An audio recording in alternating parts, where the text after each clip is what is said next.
સુરત શહેરમાં પૂરના પાણી હવે મોટાભાગના વિસ્તારોમાંથી ઓસરી ગયા છે, પરંતુ હવે સૌથી મોટો પડકાર એ છે કે રોગચાળો અટકાવવાનો આ પડકારને પહોંચી વળવા સુરત મહાનગરપાલિકાનું તંત્ર સમગ્ર આરોગ્ય તંત્રને એક્શન મોડમાં મૂકી દીધું છે।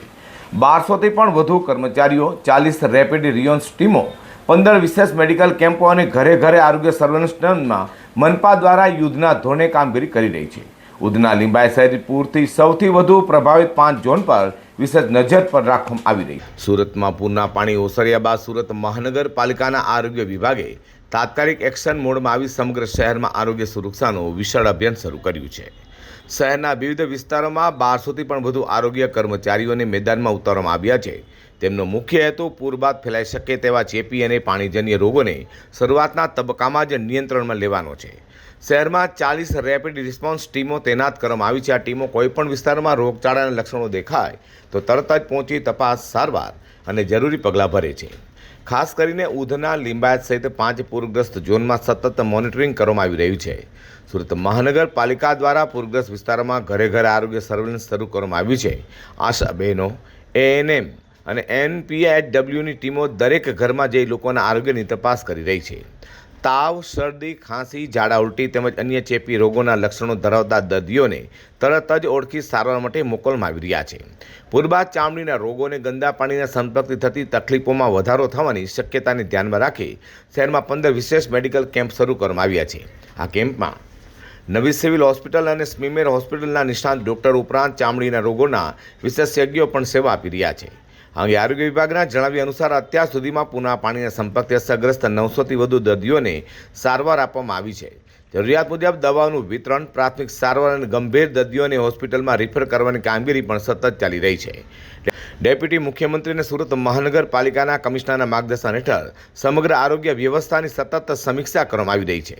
હાઈ રિસ્ક વિસ્તાર અને ઝૂંપડપટ્ટીઓમાં વિશેષ સર્વેલન્સ રાખવામાં આવ્યું છે, જેથી કોઈપણ પ્રકારનો રોગચાળો ફેલાય તે પહેલાં તેને નિયંત્રણમાં લઈ શકાય। તો સુરત મનપાએ નાગરિકોને ખાસ અપીલ કરી છે કે પૂર બાદ તાવ, ખાંસી, શરદી, ઝાડા ઉલટી અથવા ચામડી સંબંધિત કોઈપણ તકલીફ જણાય તો જાતે દવા લેવાના બદલે તાત્કાલિક નજીકના આરોગ્ય કેન્દ્ર અથવા મેડિકલ કેમ્પમાં જઈ ડૉક્ટરની સલાહ લેવી, સ્વચ્છ પાણીનો ઉપયોગ કરવો, ખોરાકની સ્વચ્છતા જાળવવી અને આરોગ્ય વિભાગની સૂચનાઓનું પાલન કરવું પણ એટલું જ જરૂરી છે। સુરત મહાનગરપાલિકાના આરોગ્ય વિભાગ દ્વારા આપ સૌ જાણો છો કે 7 અને 8 તારીખના રોજ ભારે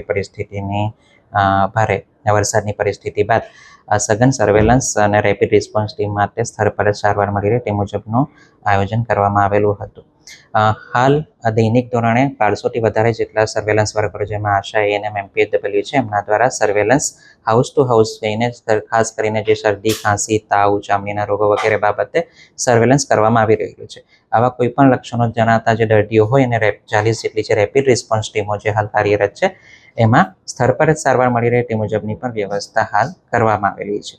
આ ઉપરાંત માનનીય નાયબ મુખ્યમંત્રી સર, આપણા પ્રભારી સચિવ મેડમ અને આપણા કમિશનર સાહેબની સીધી સૂચના અને માર્ગદર્શન હેઠળ કુલ આ જે 5 અસરગ્રસ્ત ઝોન જે છે, ખાસ કરીને Limbayat zone, Udhna zone, Varachha zone A, Varachha zone B અને અઠવા ઝોન, ત્યાં મેડિકલ કેમ્પની પર આયોજન કરવામાં આવેલું છે, જેમાં ખાસ કરીને મેડિકલ ઓફિસર, પેરામેડિકલ સ્ટાફ અને સિવિલ સ્મીમેરમાંથી ખાસ કરીને જે ચામડીના રોગોના નિષ્ણાત ડૉક્ટરોની પણ ઉપલબ્ધિ સુનિશ્ચિત કરેલ છે, જેથી આવા કોઈપણ જાતના લક્ષણો ધરાવતા દર્દીઓ હોય એમને ત્યાં જ ફિલ્ડમાં જ આ તમામ કેમ્પો પર જરૂરી સારવાર અને જે નિદાન અને સારવાર થઈ શકે તે મુજબની વ્યવસ્થા કરવામાં આવેલી છે। પૂરના સંકટ બાદ હવે સુરત માટે સૌથી મોટો પડકાર રોગચાળો અટકાવવાનો છે।